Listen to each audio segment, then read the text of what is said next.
Hi everyone. तो आज हम देखने वाले हैं गेट 2014 के कुछ क्वेश्चंस और हम कुछ क्वेश्चंस सॉल्व करेंगे मैथमेटिकल फिज़िक्स के। तो ठीक है, तो हमारे पास पहला न्यूमेरिकल है। तो ये पहला क्वेश्चन हमें वेक्टर्स से दिया हुआ है, जिसमें पूछा है कि the unit vector perpendicular to the surface. एक सरफेस है, हमें उसके परपेंडिकुलर एक यूनिट वेक्टर निकालना है। ये बहुत ही सिंपल है, ऐसे क्वेश्चंस बहुत आते हैं और इनकी अच्छे से प्रैक्टिस करिए।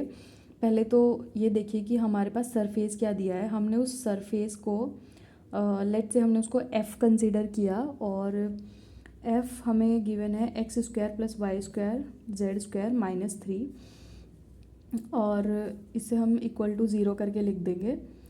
हमें इस ऐसे सोच के देखो कि कोई एक सरफेस है और उसके परपेंडिकुलर हमें एक यूनिट वेक्टर निकालना है। हमें वेक्टर निकालना है, तो इस सरफेस को वेक्टर में क्या कन्वर्ट करेगा? ग्रेडियंट कन्वर्ट करेगा। तो सबसे पहले हम इसका ग्रेडियंट ले लेंगे। इसका ग्रेडियंट लेंगे डेल ओवर डेल एक्स, और इस फंक्शन को यहाँ पे लिखेंगे Y square Z square minus 3 I cap.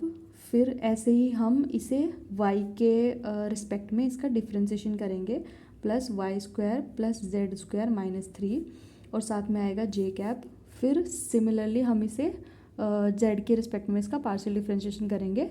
ये फंक्शन सेम यहाँ पे आएगा और मैंने इसको के कैप लिख दिया।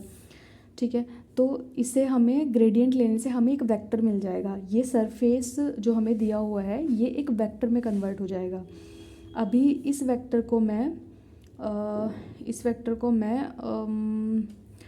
ठीक है, इसका पहले हम पार्शियल डिफ्रेंशिएशन करते हैं। ये आएगा 2x आई कैप प्लस ये आएगा 2y जे कैप और प्लस ये आएगा 2z के कैप। ये हमें एक वेक्टर मिल गया। ठीक है, अभी इस वेक्टर को हमें बनाना है यूनिट वेक्टर। हम किसी वेक्टर को यूनिट वेक्टर कैसे बनाते हैं? पहले हमें वो वेक्टर चाहिए, फिर उसका हम मोड लेंगे और उससे उसको डिवाइड कर देंगे। ठीक है, ये है 2x आयोटा प्लस 2y जे प्लस 2z के कैप, और हमें ये चाहिए हमें एक पॉइंट भी दिया है। तो पहले तो हम इसको क्या करेंगे, अच्छा हमको एक पॉइंट भी दिया है ना 1 1 1 करके। ठीक है, इसको पहले पॉइंट रख के इसको हम कन्वर्ट करेंगे। पहले तो इसका यहाँ पे हम लिखे 2 और इनटू 1 इसमें रखेंगे ना, तो 1 आएगा और 1 और इस पूरे का स्क्वायर प्लस 2 इंटू यहाँ पे 1 आएगा, फिर इस पूरे का स्क्वायर प्लस 2 इंटू यहाँ पे 1 आएगा और इस पूरे का स्क्वायर।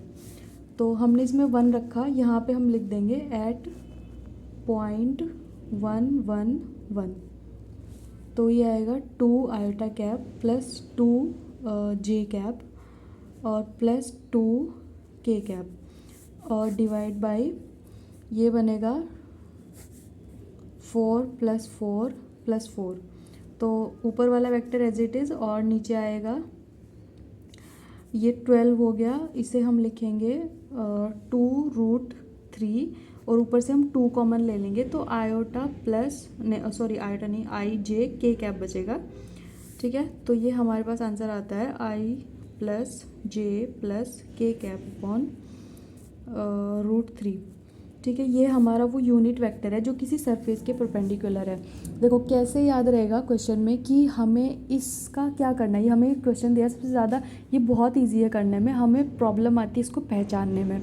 देखो हमें कोई सरफेस दिया है, उसके परपेंडिकुलर वेक्टर निकालना है, और कोई पॉइंट।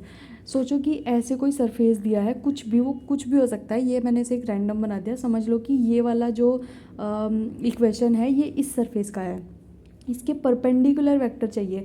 पहले तो इसको मुझे वेक्टर बनाना है ना, इसके परपेंडिकुलर वेक्टर बनाना है। तो हमारे पास जो इक्वेशन गिवन है उससे हम वेक्टर बनाएंगे कैसे, उसका हम वेक्टर बनाएंगे कैसे? हमें आई जे के कॉम्पोनेंट्स चाहिए ना साथ में। तो आई जे के कॉम्पोनेंट्स चाहिए, तो उसके लिए हम ग्रेडियंट यूज़ करेंगे, क्योंकि हमारे पास ग्रेडियंट डाइवर्जेंस कर्ल में से एक ही ऐसा है जो इस सरफेस का हमें वेक्टर बना के देगा। ये स्टार्टिंग में बहुत कन्फ्यूज़न होता है जब हम ये चैप्टर पढ़ना शुरू करते हैं, और हालांकि बहुत लोगों को पता भी होगा, मतलब प्रैक्टिस करने के बाद थोड़ा समझ आ जाता है।